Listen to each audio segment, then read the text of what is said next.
देखिए, आज स्टूडेंट आपको मेरे यूट्यूब चैनल में स्वागत है बच्चों। तो आज आपके लिए फिर लेके आए हम लोग हाइड्रोकार्बन्स तक हुआ था, तो अब उसके टाइप्स पढ़ लेते हैं। ठीक है, तो हाइड्रोकार्बन्स के टाइप्स क्या होते हैं। तो जैसे हम लोग पढ़े थे हाइड्रोकार्बन्स, एक बार फिर हाइड्रोकार्बन्स में क्या होता था कि हाइड्रोकार्बन्स,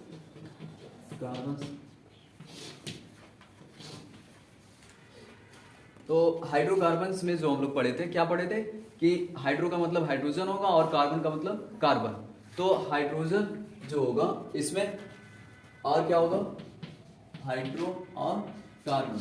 तो देखिए, अब कार्बन के जितने भी यौगिक रहेंगे, ठीक है, या वा यौगिक, कोई भी यौगिक हो, अगर उसमें कार्बन और केवल हाइड्रोजन है, ठीक है, कार्बन और हाइड्रोजन है, तो वो कौन से यौगिक कहलाएंगे, हाइड्रोकार्बन्स यौगिक कहलाएंगे। कौन से यौगिक कहलाएंगे, हाइड्रो यौगिक का मतलब ही जैसे दो तीन अणु आप ले लीजिए, जैसे एक अणु कार्बन हो गया, ठीक है, फिर दूसरा अणु भी कार्बन है, तो यही बात है कि यौगिक, अब ये यौगिक बन जाएगा ना, ये कोई यौगिक रहेगा, ठीक है।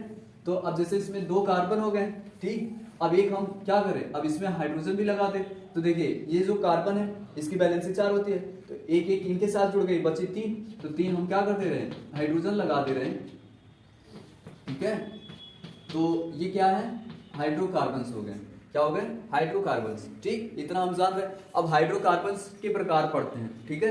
पहला है एलिफैटिक हाइड्रोकार्बन, पहला है एलिफैटिक। अब एलिफैटिक क्या होते हैं उसको बताते हैं आपको। एलिफैटिक देखिए, जब आप हाइड्रोकार्बन्स पढ़ेंगे, ठीक है, अब उस हाइड्रोकार्बन्स में, ठीक है, दो तरह का हाइड्रोकार्बन्स बन सकता है। कैसे, पहला हाइड्रोकार्बन्स ये बन सकता है कि जो है, देखिए कार्बन की वैलेंसी 4 होती है, तो वो चाहे तो 4 कार्बन ले और चारों को एक साथ जोड़ ले, तो ये देखिए एक रिंग बन गई, बंद श्रृंखला बन गई, ठीक है।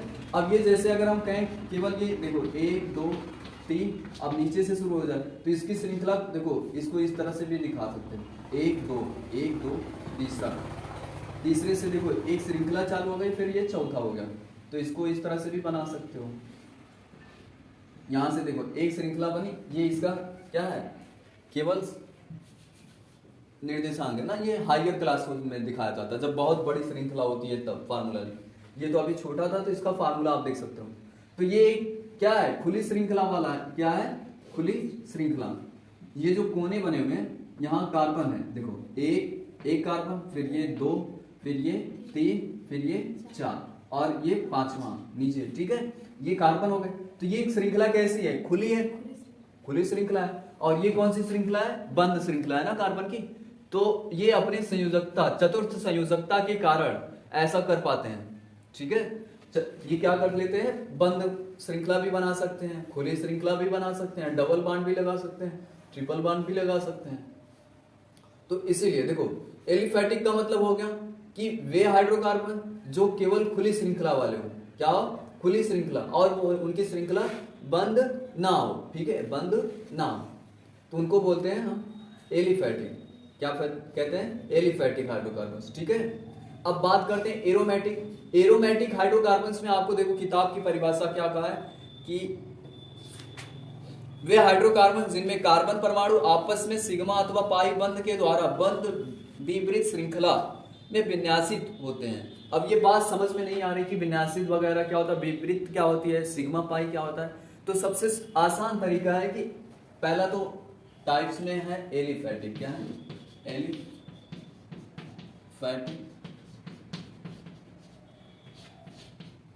दूसरा एरोमैटिक, ठीक, दूसरा क्या है, एरोमैटिक, कहां डेस्ट, दूसरा क्या है, एरोमैटिक ना। तो इसमें क्या होगी बच्चों, क्या होगी, खुली श्रृंखला, इसमें क्या होगी, खुली श्रृंखला, और इसमें क्या होगी, बंद श्रृंखला, बंद श्रृंखला। और एक और कंडीशन है इसके लिए, फिर इनमें जो सिग्मा, वही कह रहा विपरीत विन्यास, विपरीत विन्यास का मतलब सिग्मा और जो पाई बांड है, देखो अब ये सिग्मा पाई का अर्थ ये हो गया कि single bond, double bond, single bond, ठीक है। तो जितने सिंगल बांड होते हैं, जितने सिंगल बांड होते हैं, ठीक है, उसमें सिग्मा पाया जाता है, क्या पाया जाता है, सिग्मा, ठीक है। और जितने डबल बॉन्ड होते हैं, ठीक है, उनमें एक सिग्मा और एक पाई पाया जाता है, तो इसीलिए इसको डबल बॉन्ड की जगह पे पाई भी बोलते हैं ना, क्योंकि इसमें पाई पाया जाता है, एक सिग्मा और एक पाई। फिर ये सिंगल बॉन्ड है, इसमें सिग्मा पाया जाता है, ठीक। ऐसा क्यों होता है, ऐसा क्यों होता है, तो ये भी देखिए, जैसे आपने एलिफैटिक के बारे में क्या जाना, वे हाइड्रोकार्बन जो खुली श्रृंखला वाले हो, जैसे देखिए एक कार्बन, दो कार्बन, तीन कार्बन, ठीक है। अब इसमें डबल बॉन्ड भी आ सकता है, जरूरी नहीं, लेकिन इनकी श्रृंखला बंद नहीं होनी चाहिए, कहीं एक दूसरे का कार्बन का जो बॉन्ड है वो एक दूसरे को बंद ना करे ना। अब यहाँ हाइड्रोजन लगा दीजिए, यहाँ कितना हाइड्रोजन, 3, यहाँ कितना था, 2, यहाँ कितना, 2, यहाँ 3 है ही है, केवल एक हाइड्रोजन, यहाँ कितना, एक हाइड्रोजन, यहाँ 3 हाइड्रोजन। बात समझ में आई। अब देखिए एरोमेटिक में क्या होना चाहिए, बंद श्रृंखला होनी चाहिए, तो सबसे पहले बंद श्रृंखला हम 3 कार्बन वाली बना देते हैं, तो 3 कार्बन की जब बना देंगे, ले 3 कार्बन बना दिया हमने, बना दिया, एक हमने क्या कर दिया, डबल बॉन्ड लगाया।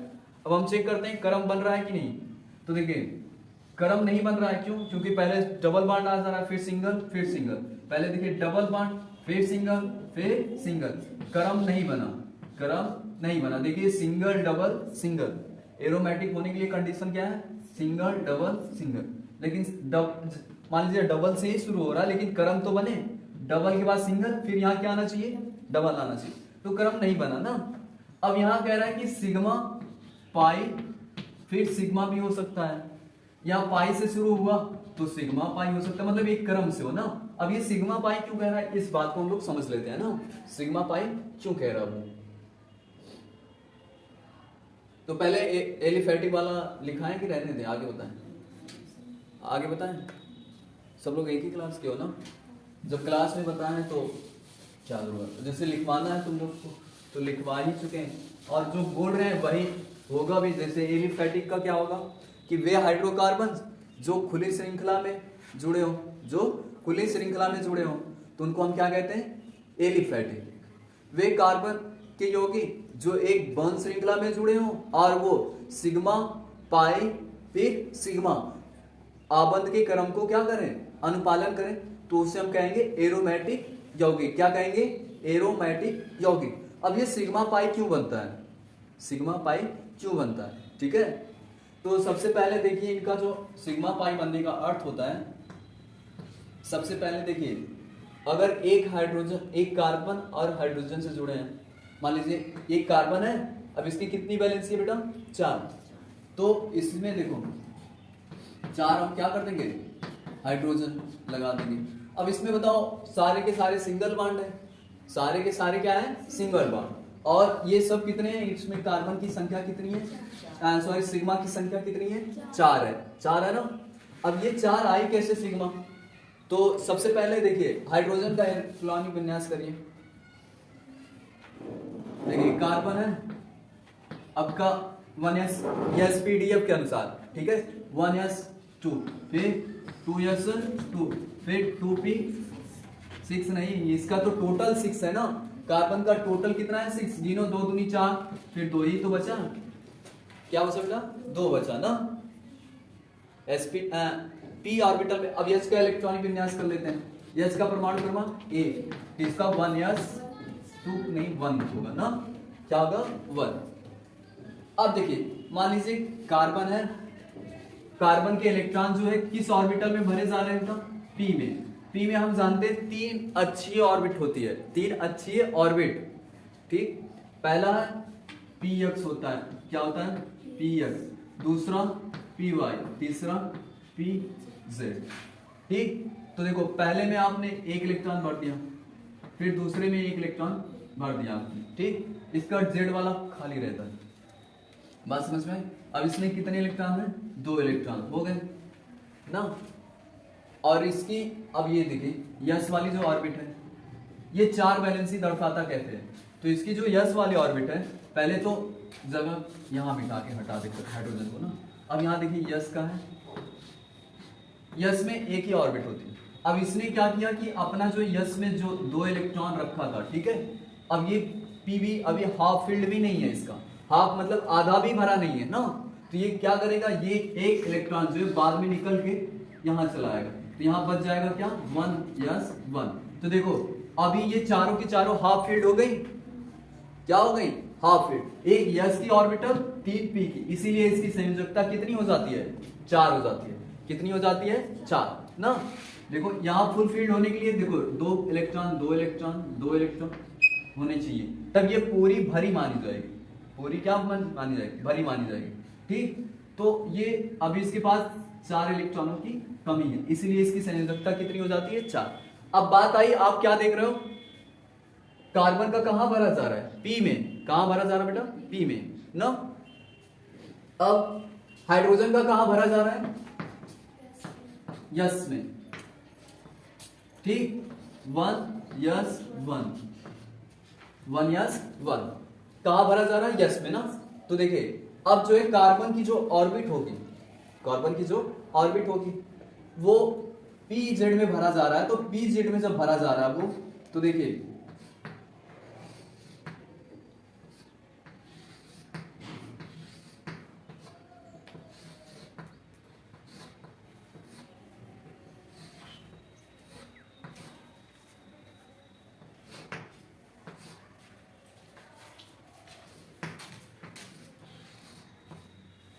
ये देखिए कार्बन की ऑर्बिट दिखा दी हम, ठीक है। अब हाइड्रोजन से जुड़ रहा है, किससे जुड़ा है बेटा, हाइड्रोजन से। तो यस देखो पी वाली ऑर्बिट जो होती है वो डंबल से दिखाई जाती है, जैसे डंबल का मतलब कुछ इस प्रकार, ठीक है। पी वाली जो ऑर्बिटल दिखाई जाती है वो डंबल के अनुसार, ठीक है। डी वाली डबल डंबल के अनुसार। तो अभी आपको केवल सिग्मा भी नहीं पढ़ना था, ये तो आगे जाके पढ़ना था, लेकिन हम बता दे रहे हैं कि सिग्मा बॉन्ड कब बनता है, कब पाई बनता है ना। तो आपने क्या देखा इसमें, क्या देखा इसमें, इसमें ये देखा कि कार्बन की पी ऑर्बिट में भरी जा रही है। पी कैसी होती है ऑर्बिट, ये डंबल की तरह होती है। कैसी होती है, डंबल ना। और यस वाला गोल होता है, स्फीयर। तो हाइड्रोजन, एक हाइड्रोजन इधर है, तो इसकी ऑर्बिटल कैसी होगी, गोल होगी। अब ये दोनों जब जुड़ेंगे एक दूसरे से, ठीक है, एक दूसरे से जब ये जुड़ेंगे, ठीक, अपना इलेक्ट्रॉन क्या करेंगे, साझा करेंगे ना। जब ये जुड़ेंगे तो बताओ एक दूसरे को टच करेंगे कि नहीं, करेंगे ना। तो इसे बोलते हैं शीर्ष ओवरलैपिंग, मतलब शीर्ष अतिव्यापन। शीर्ष अतिव्यापन का मतलब होता है कि जब दो ऑर्बिटल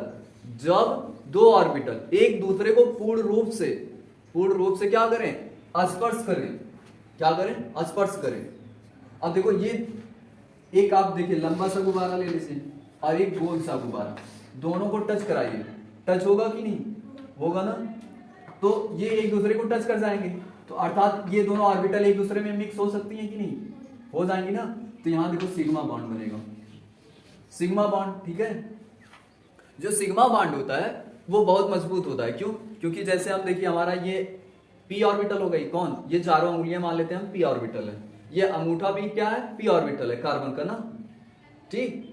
अब जब ये देखिए एक ये पी ऑर्बिटल, दूसरी ये पी ऑर्बिटल, जब ये एक दूसरे को मिलेंगे, मान लीजिए इधर से ही मिल जाए, ठीक है, तो एक दूसरे को पूर्ण रूप से छू ले रही है कि नहीं। अब ये एक जो अंगूठा वाली पी ऑर्बिटल बची है ये बच जा रही है, तो जो पूर्ण रूप से छू रही है, मान लीजिए इधर से छुए, तो ये जो है मजबूत है कि नहीं, जब बंधेगी तो मजबूती से बच जाएगी।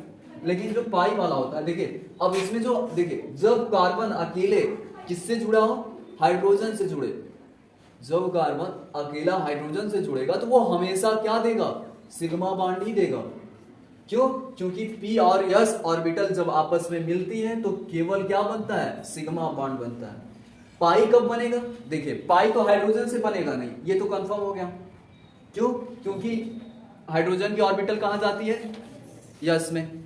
अब हमें पाई बॉन्ड बनाना है, तो अब पाई बॉन्ड बनाने के लिए पी चाहिए, तो क्या चाहिए, कार्बन चाहिए, 2 कार्बन चाहिए, क्या चाहिए, 2 कार्बन।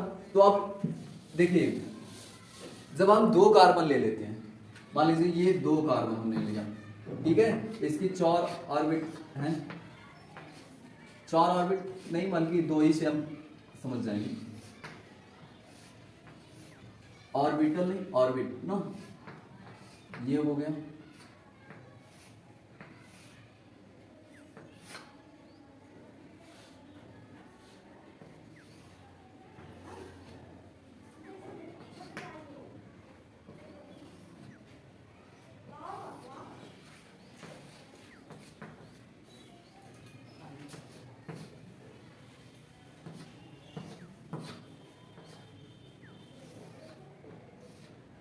देखिए ये जो दोनों ऑर्बिटल हैं ये एक दूसरे को टच कर गए कि नहीं?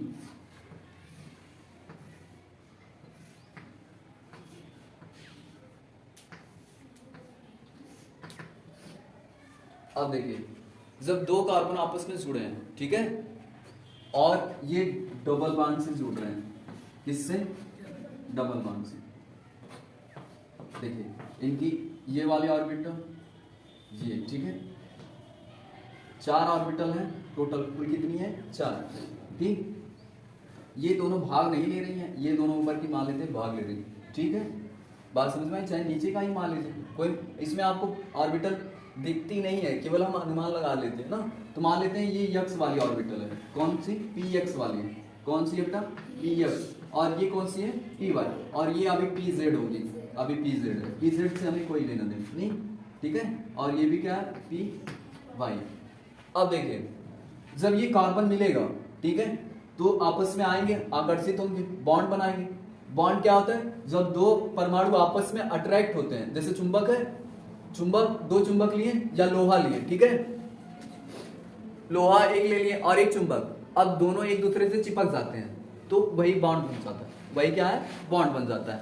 जब दो चुंबक चिपकेंगे तो वो सेम यौगिक रहेगा, मतलब अणु रहेगा। जब एक चुंबक और लोहा चिपकेगा तो वो अलग यौगिक रहेगा, ठीक है। देखिए ये अभी सेम परमाणु जुड़ रहे हैं, क्या जुड़ रहे हैं? सेम परमाणु। लेकिन देखिए अब मान लेते हैं इसकी ये डबल बॉन्ड है, तो डबल बॉन्ड में होता क्या है कि ये जो पी ऑर्बिटल है, ये दोनों देख रहे हैं जब टच होंगी तो देखिए ये दोनों जब आपस में टच होंगे ये एक दूसरे के सामने आ जा रहे हैं कि नहीं? तो देखिए इनका क्या हो रहा है? सीड्स अतिव्यापन हो रहा है। सीड्स का मतलब दोनों एक दूसरे को टच करने जा रही है ना, मिल जा रही है, ठीक है। ये क्या होंगी? दोनों एक दूसरे से क्या हो जाएंगी? मिल जाएंगी। फिर ये आपस में मिल रही हैं, ये ऑर्बिटल मिल रही हैं कि नहीं? नहीं ना, नहीं मिल रही, ये भी नहीं मिल रहा है ना। तो देखिए जब ये मिल नहीं रही है, केवल सामने आ जा रही है, अब आप करिए, दो चुंबक लीजिए, दोनों को सामने ऐसे रख दीजिए, इसके अंदर से लोहा ले जाएंगे तो लोहा को प्रभाव पड़ेगा कि नहीं? पड़ेगा, सही बात। अब ये दोनों चिपके हुए हैं चुंबक, तो उसके अंदर से हम लोहा ले जा पाएंगे? नहीं, मतलब इनका बॉन्ड जो है मजबूती है, और ये सामने है तो क्या है? लोहा ले जा सकते हैं, लेकिन प्रभाव पड़ेगा, टेढ़ा मेढ़ा होगा इधर उधर, लेकिन चला जाएगा ना। मतलब ये वीक बॉन्ड है, कैसा है? Weak bond. और जो चिपका रहेगा तो प्रबल। तो ये जो सामने सामने आ जाते हैं, जो ये सामने का आकर्षण है, ये पाई आकर्षण है, मतलब पाई बॉन्ड इसका नाम दे दिया गया। और जो जो चिपक जा रहे हैं इससे सिग्मा दे दिया गया। अब समझ में आई बात? कहां सिग्मा बनेगा, कहां पाई बनेगा नो। डबल बॉन्ड में क्यों एक सिग्मा होता है, एक पाई?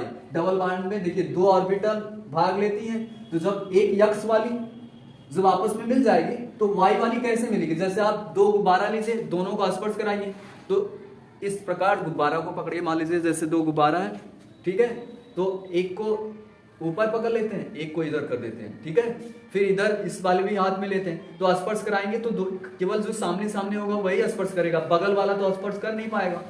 जो स्पर्श कर गया वो कौन सा होगा? सिग्मा। और जो केवल सामने सामने आ गए वो पाई आवन। तो इसीलिए सिग्मा और पाई बनता है ना। ये कमजोर क्यों होते हैं? आप देख के बता सकते हो कि जब इनका पूर्ण रूप से, जैसे अगर आप गिर रहे हो और आपका हाथ पकड़ ले हम, ठीक है, तो वो क्या हो जाएगा? पूर्ण रूप से पकड़ लिए तो वो मजबूत बॉन्ड है ना। अब केवल गिर रहे हो तो थोड़ा सा केवल ऐसे ही सामने आए, हाथ पहुंचे भी ना, जैसे इधर ऐसे ही सामने आ जाए, मुंह पे भी दिखा देना, हाथ पहुंचते ही तब तक नीचे गिर जाता है, तो वो क्या है? पाई आबंध है, मतलब थोड़ा सा केवल आकर्षण हुआ था ना। तो समझ में आया पाई और सिग्मा कब होता? ठीक। तो एरोमेटिक होने के लिए क्या होना चाहिए? जो सिग्मा और पाई का क्रम होना चाहिए वो नियमित होना चाहिए। कैसा होना चाहिए? नियमित होना चाहिए ना। अब आपका है, देखिए हेडिंग डालिए, एलिफैटिक के प्रकार। एलिफैटिक के प्रकार।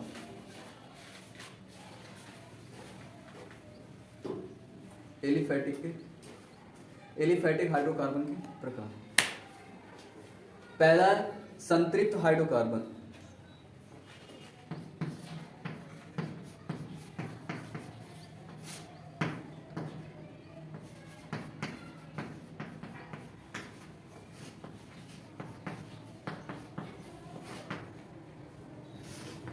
दूसरा है असंतृप्त हाइड्रो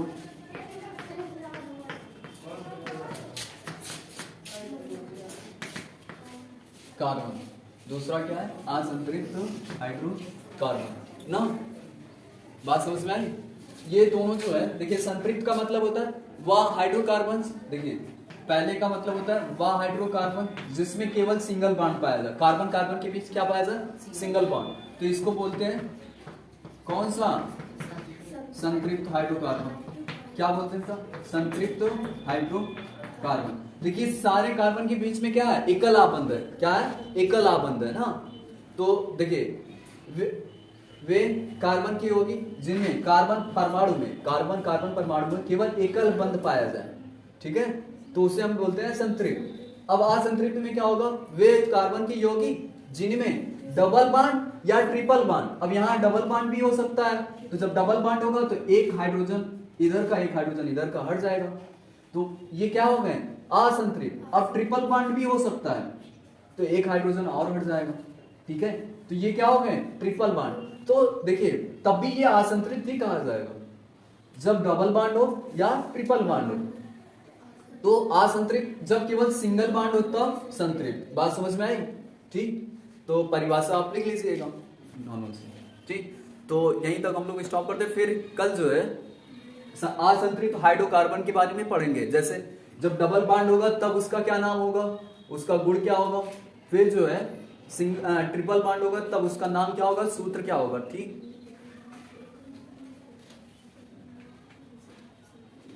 क्या कह रहे हैं? कुछ कह रहे हैं?